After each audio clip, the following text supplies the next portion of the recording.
Hi, I'm Eleanor Ann Sweet, Hidden Sales and Revenue Expert in Turbocharged Sales and President and CEO of the Remington Group. Last week in Modular 1, we discovered the basics of marketing, going through logos, going through your promise, and how you can reach out to your customers in terms of better communication on the value of your product that you bring to the marketplace. Modular 2, today, we're going to go over strong sales techniques. So let's get into today's lesson.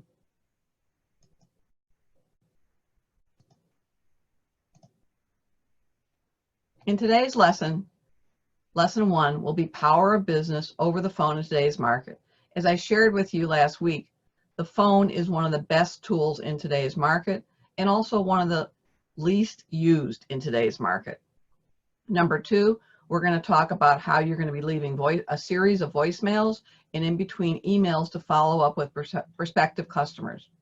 And lesson 3 will be closing techniques, how you can get closer to really having a meeting with them and also selling your product or service. I like to start each session with a quote. Today's quote: people are always blaming their circumstances for what they are. I don't believe in circumstances. The people who get on in this world are the people who get up and look for the circumstances they want. And if they can't find them, they make them. Well said, George Bernard Shaw. This is the essence of what we're talking about today, and it's really the essence of America. We accept responsibility and we make things happen and we go forward. And in a challenging economy like this, you need to keep getting on your horse every morning and going forward and finding those customers where you know you can really make an impact and a difference and transform their business and their lives. I wanted to go over this slide again. We've seen it before, but it still kind of gives us a roadmap of where we're going on all these lessons. Over here, you have your traditional product where you currently are. You're calling on your current customers. You may have lost some customers in this current economy. So the question is, where are you going to find new customers? You can go over here and take the same product to the right to new customers, and that'll take you into some new markets. And we're going to go over that in some future sessions. The other option is, let's say you're currently selling your product in increments of 100 pieces.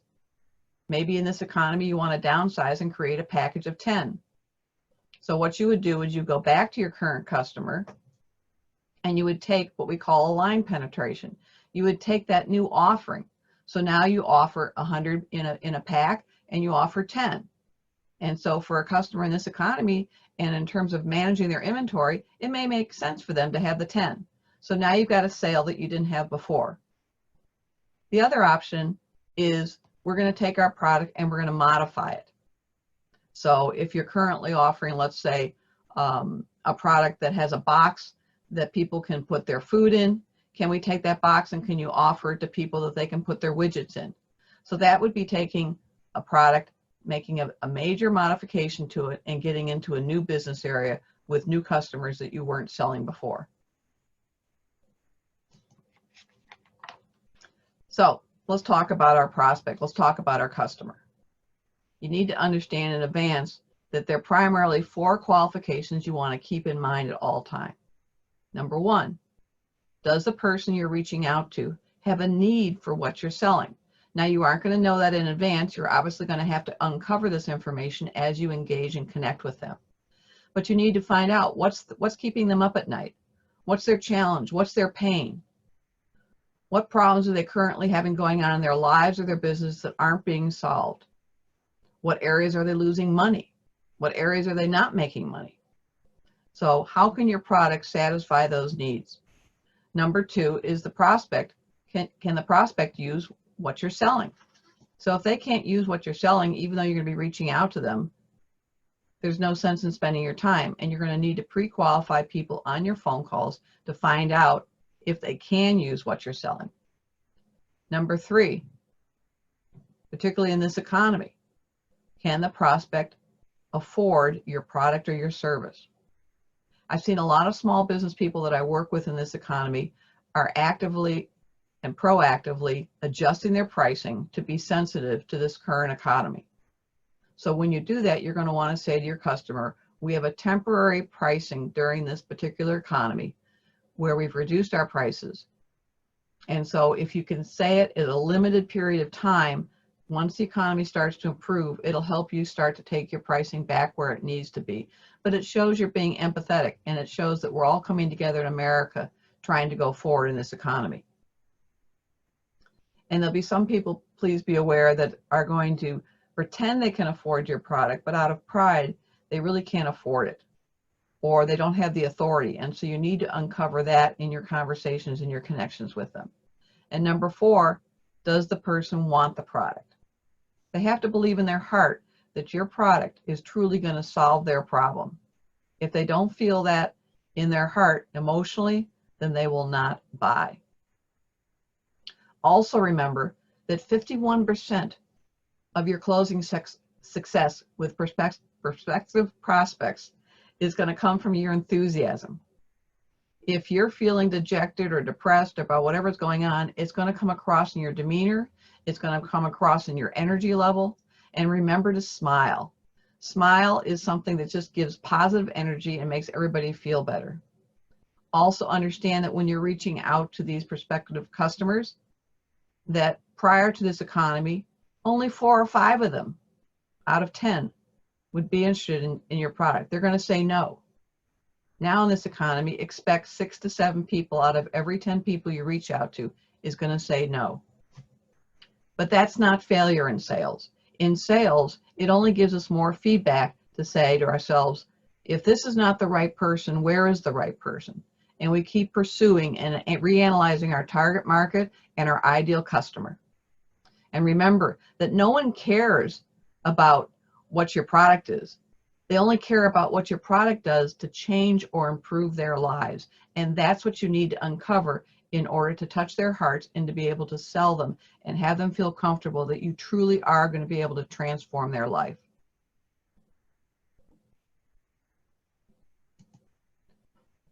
We went through this slide before, but I still think it's an important slide because it kind of reminds us what's our realistic expectation as we reach out.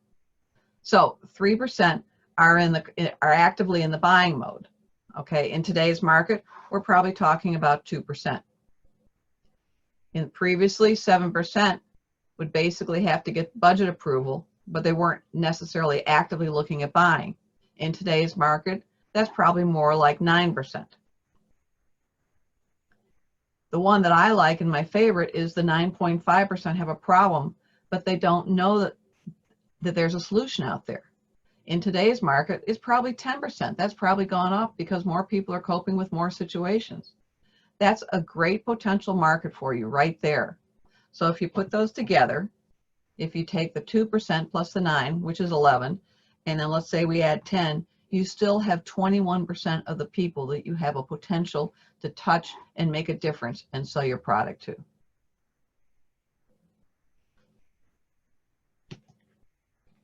Lesson 1, the power of the phone.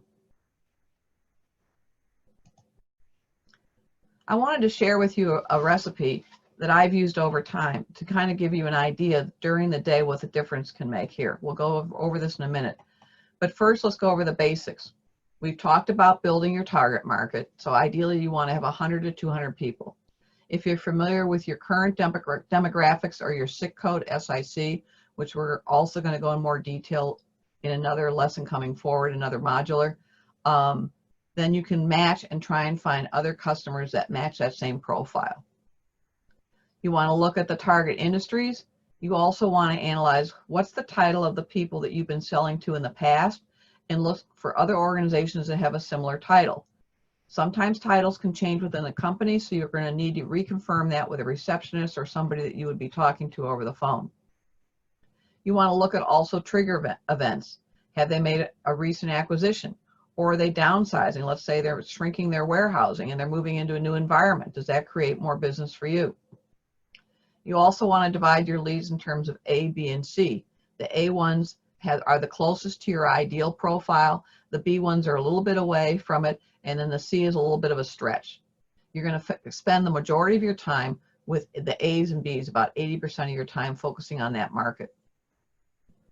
And then you're going to research 10 to 20 of your closest ideal customers in the A and the B category. So spend a little bit of time on the internet, go to your library online, do some Google searches, and just really try and dig into them in terms of what's going on in those companies. Have there been new employees? Are there new hiring people? Is there new management? Is there a new philosophy? A lot of people during this current economy are pivoting their businesses, they're redesigning them. And so you want to see, is that new redesign going to maybe be more appropriate for you having the ability to do business with them? And create a list of 120 to 200 names. As I've mentioned to you in the past, Excel is a wonderful vehicle to use this. You can also do old-fashioned 5x7 index cards.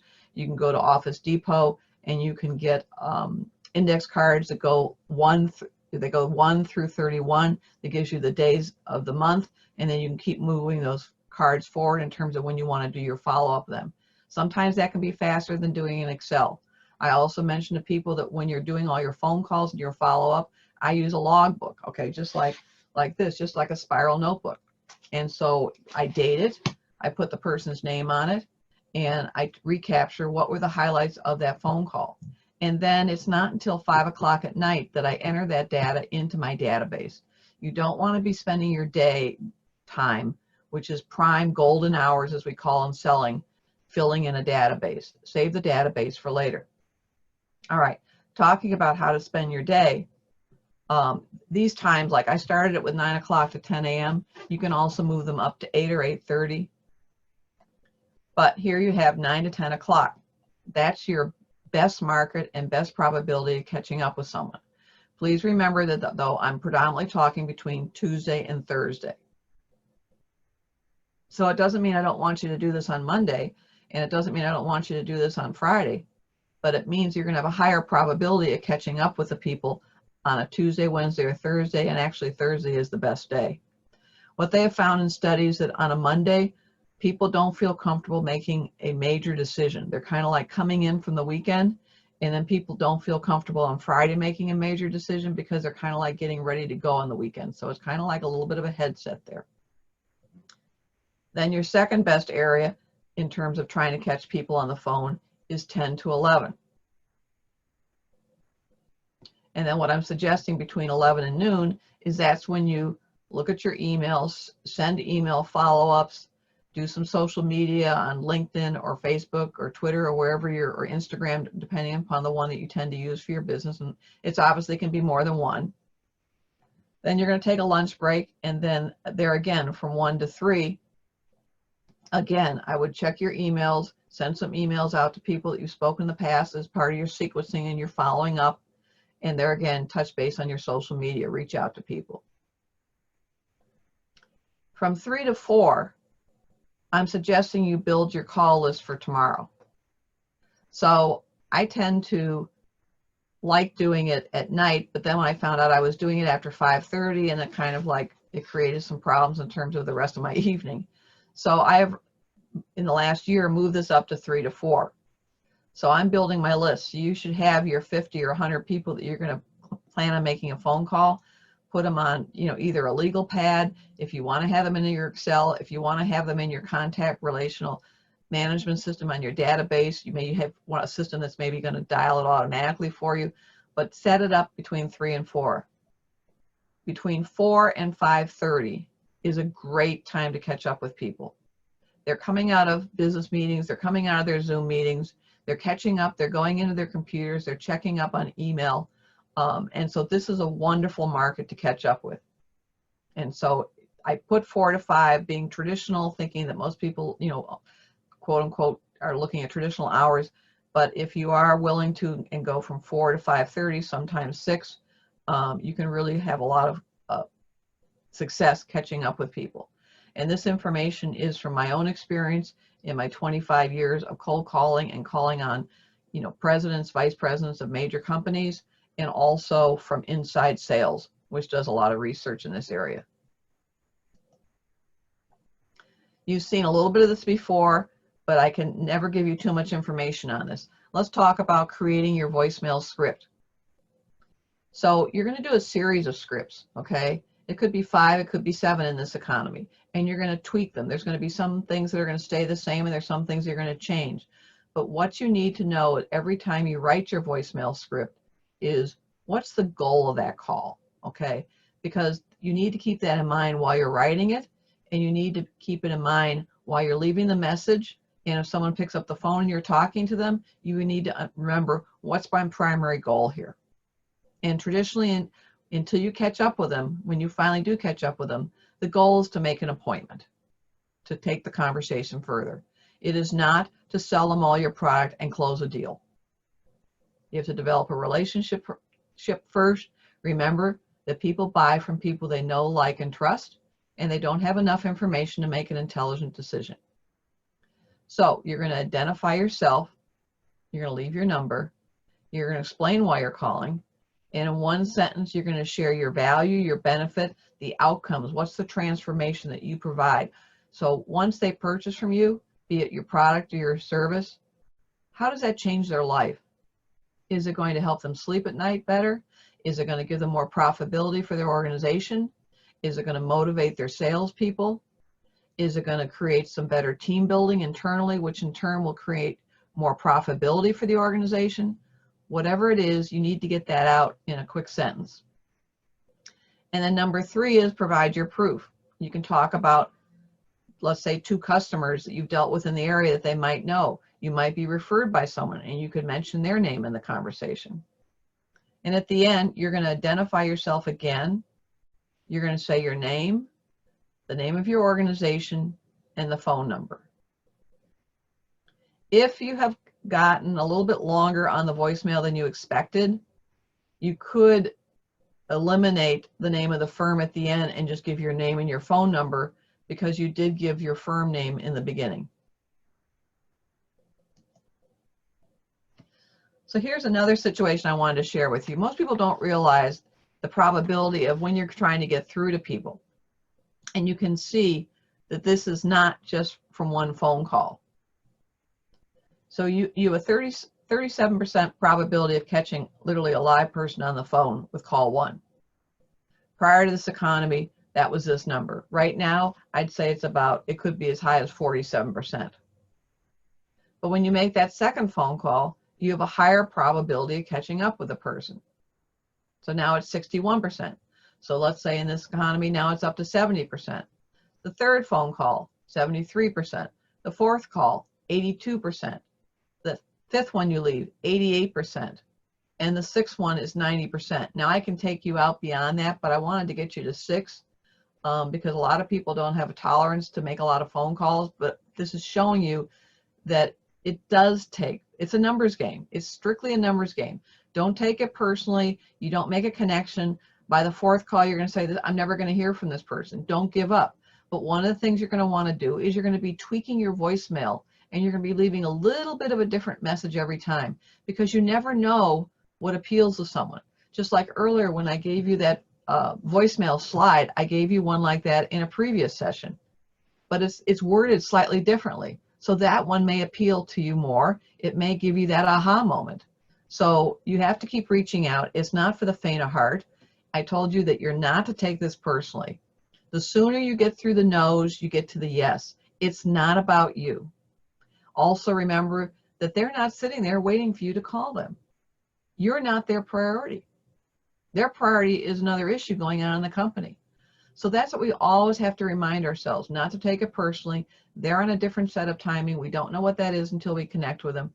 But if you truly believe that your product and your service can make a difference in their lives, then you have, in my opinion, a moral obligation to go out and keep trying to reach those people that you can truly help. And there are a lot of people in this economy that are frozen. They're fearful. They could even be depressed, and they're just kind of like trying to figure out, how can I go forward? And if you have a product or service that you know can help them through this particular phase, then you need to get out there to help them. And that will hopefully drive you to go through the multiple phone calls, the multiple emails, and the follow-up, and keep going, because in your heart, you have a desire to serve and make a difference, and you can make a difference.